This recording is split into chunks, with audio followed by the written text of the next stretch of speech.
Hello everyone. Well, D8's upstairs having a shower and she's going to have a nap, or she's going to try. As for the rest of it, the bags are packed, they'll be in the car shortly, the heating is set to come on for this cold snap that we're going to be having while we're away, the fridge has been checked, all the perishables have either been consumed, frozen or disposed of. All the windows and doors to the outside have been checked and double checked. All the bins that need to be emptied have been emptied. Everything is ready to go. Oh yes, and the destination is set into the sat-nav on my phone. So we're all set to go in a few hours. Now, there's a couple of things I've said in previous podcasts that have turned out to be erroneous. So I'd like to put those right.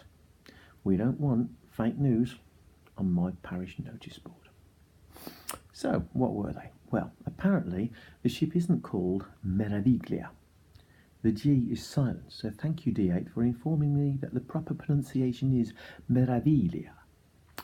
And a big thank you to one of my best friends and quiz buddy, Alison Plant, for enlightening me that Meraviglia is no longer the MSC's newest, biggest, shiniest ship.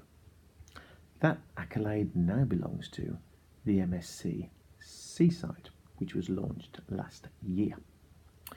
Now then, while I've got your attention, people that might be interested, MSC is one of a growing number of cruise lines that email you your tickets, which means you have to print them off yourself. Now, this means you need access to a printer, and it also means that you need to make sure that you've got enough ink, because our tickets came to 15 pages. Now, admittedly, there were a couple of pages we could have skipped, being seasoned cruise holiday makers, because there was just general information that we already knew.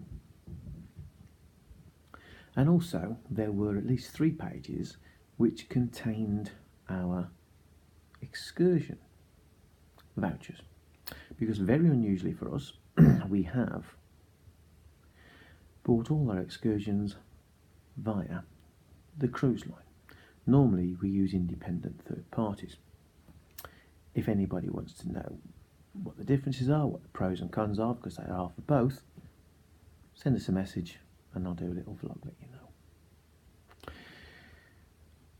The other thing about MSC, and I don't know if others do the same, you don't get your tickets you don't get your tickets until 7 to 10 days before you depart, which is why you do need to make sure you have got enough ink or a spare inkjet cartridge for your printer, because you may not have time to have spare to go on eBay and get another one sent from China. You might have to get into the town and buy one at full price.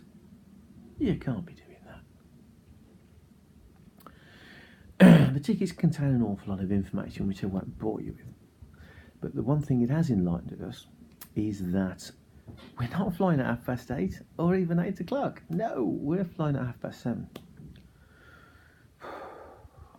And the boat doesn't leave Genoa until 6 in the evening, which means we will have lots of time in Genoa to be too tired to do anything with. Mind you, having checked the weather forecast, which is marginally better than it's going to be here, if it does get as cold here as they say it's going to, we may not want to go out and do anything touristy or geocaching. You know what I mean? Because it's going to be too cold, even if we can summon up the energy from somewhere. Oh yeah, the other thing was the internet. It gives you information on that. Now, it says quite clearly that the ship internet is really for web browsing and emails, and that the uploading and streaming of video larger than 850 megabytes, it's not really ideal for. So bearing in mind I've no idea how long, how big the memory is for one of these vlogs, if I keep them like me, short and sweet, you never know, I might be able to upload some from the ship, but we'll see. Time will tell. So that's about it, really. I've done as much as I can do. All I've got to now is face the drive. Bit early for a coffee yet, but we got some milk in the fridge to use, so I'll go and do one in a bit. Until the next time, happy days.